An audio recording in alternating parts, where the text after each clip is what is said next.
Bismillahirrahmanirrahim. Assalamualaikum warahmatullahi wabarakatuh. Om Swastiastu, Namo Buddhaya, salam kebajikan.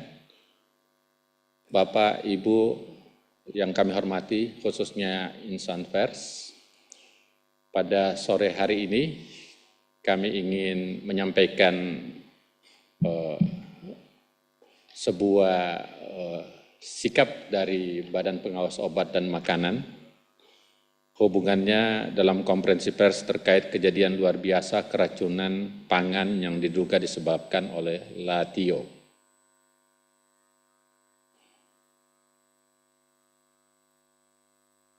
Ini bagian dari komitmen Badan Pengawas Obat dan Makanan untuk melindungi kesehatan publik.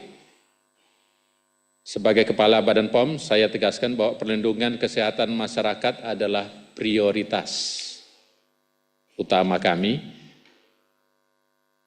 Badan POM berkomitmen penuh untuk memastikan bahwa setiap produk pangan yang beredar di Indonesia aman dikonsumsi. Latar belakang kejadian luar biasa keracunan pangan. Badan POM menerima laporan terkait kejadian luar biasa keracunan pangan atau KLB-KP yang terjadi di beberapa wilayah Indonesia. Yang pertama terjadi di Lampung, kedua terjadi di Sukabumi, ketiga terjadi di Wonosobo, yang keempat di Tangerang Selatan, yang keempat Bandung Barat, kemudian Pamekasan, dan yang keenam dan yang ketujuh yaitu di Riau. Yang diduga disebabkan oleh produk dengan pangan olahan impor yang dikenal dengan nama LaTio.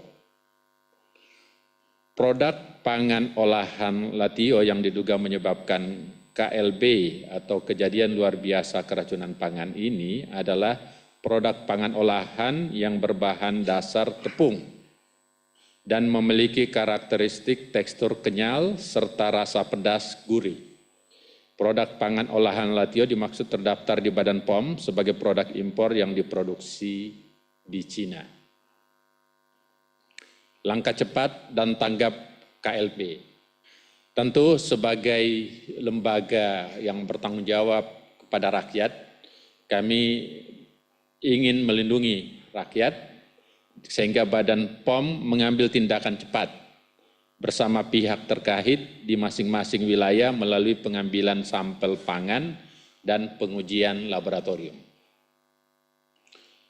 Hasil penelusuran dan pengawasan dan tindakan teknis Badan POM sebagai berikut.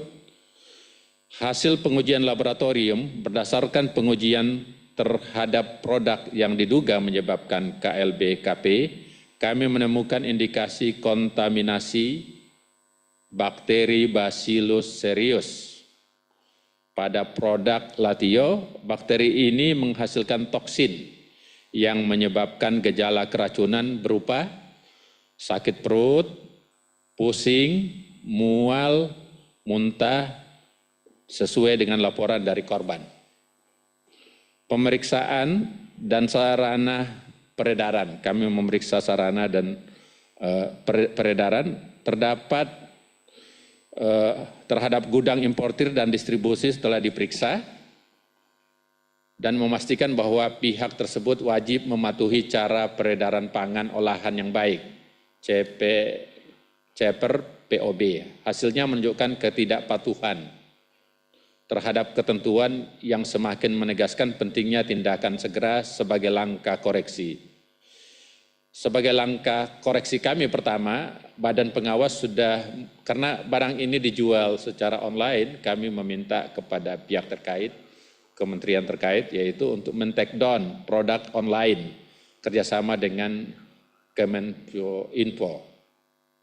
Jadi kami sudah berkirim surat untuk men-take down. Penarikan dan pemusnahan produk. Badan POM telah menginstruksikan agar produk LaTio yang menyebabkan KLB, jadi yang menyebabkan KLB dari data-data di lapangan untuk ditarik dan dimusnahkan. Kami minta importir untuk segera melaporkan proses penarikan dan pemusnahan ini kepada Badan POM dan kami akan terus memantau kepatuhan mereka. Sebagai langkah pencegahan. Jadi tujuan konferensi pers ini, karena sudah ada 7 lokasi yang terjadi, kita tidak ingin lagi ada kejadian berikutnya pada daerah-daerah lain.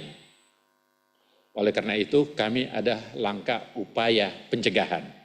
Dalam rangka kehati-hatian dan melindungi kesehatan masyarakat, Badan POM melakukan 1.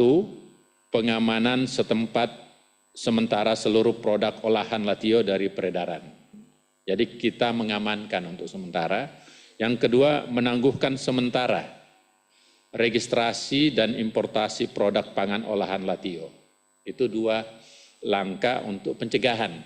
Sambil kita menelusuri lebih lanjut sampai proses pemeriksaan dan pengujian selesai. Terakhir, yaitu imbauan dan edukasi kepada pelaku usaha dan masyarakat. Instruksi kepada pelaku usaha pangan. Kami mengingatkan seluruh pelaku usaha pangan untuk selalu mematuhi peraturan dan standar keamanan pangan yang telah ditetapkan. Menggunakan bahan baku yang aman dan menjaga proses produksi agar menghasilkan pangan yang aman bagi masyarakat. Apabila pelaku usaha terbukti melakukan pelanggaran, Badan POM akan melakukan penindakan sesuai ketentuan perundang-undangan yang berlaku. Selanjutnya, ajakan kami kepada masyarakat untuk menjadi konsumen yang cerdas. Badan POM mengajak masyarakat untuk selalu menerapkan cek klik kemasan, cek label, cek izin edar, dan kadaluarsa sebelum membeli atau mengkonsumsi produk pangan olahan. Konsumen yang cerdas adalah konsumen yang meriksa dan memastikan keamanan. 11. Perhatian untuk kelompok rentan. Ini juga kita harus hati-hati kepada kelompok yang sangat rentan, khususnya kelompok seperti anak-anak, ibu hamil, ibu menyusui, dan lanjut usia disarankan untuk tidak atau menghindari mengkonsumsi pangan olahan dengan rasa pedas, utamakan untuk mengkonsumsi pangan yang aman dan bermutu. Terakhir yaitu penutup dan komitmen Badan POM. 1. Komitmen untuk melanjutkan pengawasan. Badan POM akan terus meningkatkan pengawasan pre dan post market terhadap produk pangan yang beredar di masyarakat. Kami bekerja keras untuk mengidentifikasi dan mencegah setiap potensi risiko demi kesehatan dan keselamatan masyarakat Indonesia. 2. Ketentuan, keterbukaan dan transparansi informasi. Badan POM berkomitmen untuk memberikan informasi yang terbuka dan akurat kepada masyarakat. Setiap perkembangan kasus ini akan kami sampaikan secara berkala sebagai bentuk transparansi dan tanggung jawab kami. 3. Ucapan terima kasih dan dukungan masyarakat. Kami sangat berterima kasih kepada masyarakat yang terus memberikan kepercayaan kepada Badan POM dan tetap waspada dalam memilih pangan yang aman. Keamanan pangan adalah tanggung jawab bersama. Dan Badan POM siap bekerja sama dan masyarakat untuk seluruh pemangku kepentingan. Kemudian yang terakhir kami juga ingin sampaikan, kejadian luar biasa ini juga sudah dilaporkan waktu dengar pendapat dengan DPR Komisi 9. Dan kita mendapat instruksi juga dari Komisi 9 untuk menindaklanjutinya secara tepat dan terukur. Jadi itu menjadi landasan kami hari ini menjalankan press conference selain landasan hukum juga landasan objektif dan landasan data yang kami dapatkan di lapangan. Sebagai penutup, terima kasih kepada rekan-rekan media yang telah hadir. Mari kita bersama-sama wujudkan Indonesia yang lebih sehat dan aman dari bahaya pangan yang tidak layak dikonsumsi. Saya kira itu penyampaian kami. Kemudian produk-produk apa saja? Nanti akan ditampilkan saya kira produk-produk apa saja yang lokus atau problem masalahnya apa.